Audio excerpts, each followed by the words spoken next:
this is a complicated process and you need tools and mentors alongside to help you grow through that process. I mean, there's a lot of people that sign up for things and they never take the action. So they're there for years and they're not doing anything.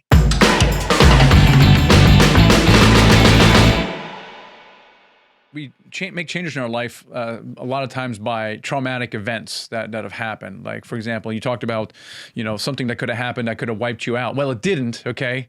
It didn't. Sometimes it happens, and it happened to me. And so when you have this massive problem, you're looking for a solution. And it's a very urgent, a very important thing. What I find, though, on the other side is that people who are successful, especially people who have corporate jobs or are successful business people, their life ain't so bad. And therefore, the motivation to make a change is actually relatively low because if it doesn't work out, they have a fallback position. Now, you obviously somehow overcame this challenge because I think it's a challenge. I think status quo is a major challenge. I see it all the time. It's such a powerful force that keeps people based in their comfort zone. Now, having said that, it's a very nice, cushy zone. Okay, but it doesn't give them to the next level where they want to go, which in this case is having options like you're talking about, having financial freedom, stopping working and starting doing something. They don't have that. But again, at the end of the day, their life ain't so bad. So how are you able to push through that? Because, your life wasn't so bad, but how did you overcome that? I'm going to call it a challenge. Yeah, well, I'm glad you brought that up because it goes back to when I first met you. And what's funny is I always knew at an early age that I would do what it would take to become, let's just call it successful or effective. I knew that I would put in the work, right? Which is something that's missing in a lot of people. They want to get rich quick. They want freedom, but they're not willing to put in the work. They're not willing to work 2 full-time jobs, 18 hours a day, 7 days a week for 5, 10, 15 years, which is how a lot of these successful people worldwide become successful. It doesn't just happen overnight. They're one-offs, right? And so I knew I had that, but what I was lacking was the direction on how to do it. I had a couple of single families. I started buying a little bit of real estate, 2006, 7, 8, 9, played a little bit, but really wasn't getting anywhere, a couple $100 a month in cash flow. And when I heard you on a podcast, Michael, and then I went to a couple of your events, I signed up for Dealmaker certificate. I got certified in the Dealmaker event, went to the masterminds, went to your 3-day event. And it really just opened my mind as to how I could escalate this process. And I mean, I put myself in a position just 3 short years later to replace the income of the companies that I was running and own, and give me that freedom if I so choose to do that. So how did I make the shift and what forced me to do it? Well, the reality is that no matter who we are or what we own, we are technically owned by somebody. Somebody dictates our livelihood in some way, shape, or form, right? It's not like, for example, you have investors. Well, if you don't have investors, you can't do deals, right? So you have ownership or accountability to those investors. If you have a brick and mortar store, Michael, you talk about the restaurant business. I had a furniture store at one point, right? If customers aren't coming through the door, well, your business could go up or down and you're stuck. You are married to that brick and mortar business, those leases, the P&Ls and everything else, and you can't get away from it, right? As an independent contractor, to a certain extent, you can.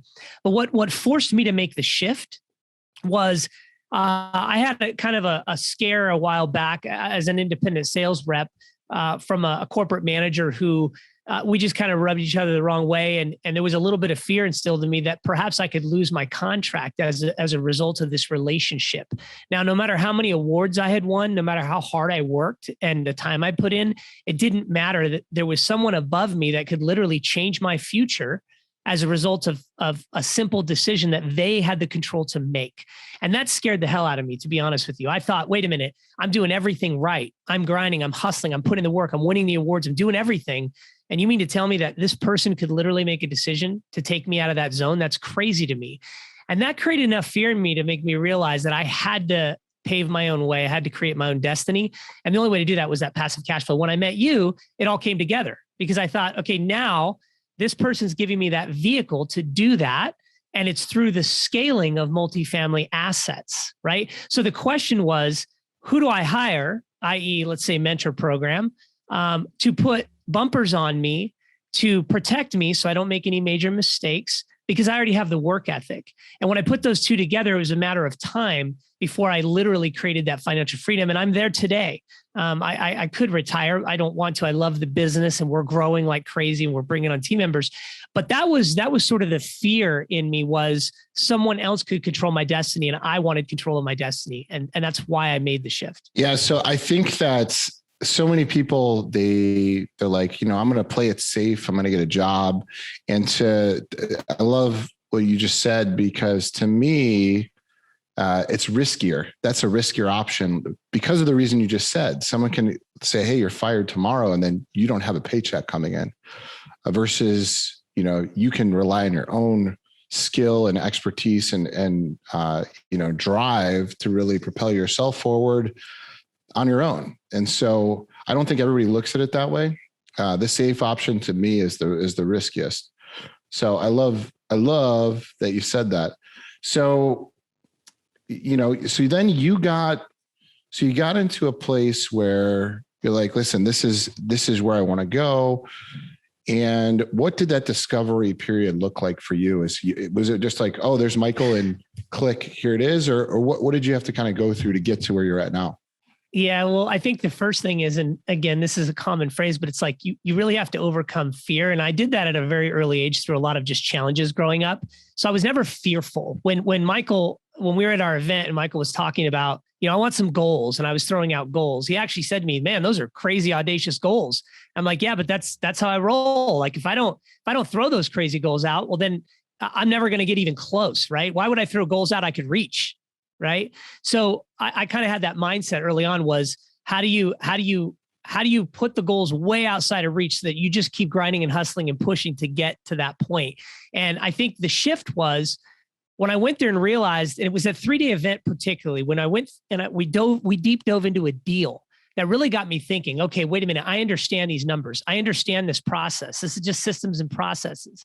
Now all I need is maybe some team members or some software to help me run this thing. And I can do this. And it was just that realization that I can do this, but I'm going to have to take massive action now. Right. And that's why I eventually signed up with programs and got things rolling, brought on team members. And we quickly got to, within, 3 years or so, got into the eighth deal plus our fund and all the other things we're doing. So the shift was I needed tools that could give me the confidence that could educate me enough to go take the action. I was willing to take the action. I was willing to write a check or put in the hours. I regularly put in 7 days a week, so that's not a problem. But this is a complicated process, and you need tools and mentors alongside to help you grow through that process. I mean, there's a lot of people that sign up for things and they never take the action. So they're there for years and they're not doing anything. Right. So it's two important pieces. You've got to take a ton of massive action, and you have to have the tools or mentors around you to keep nudging you along.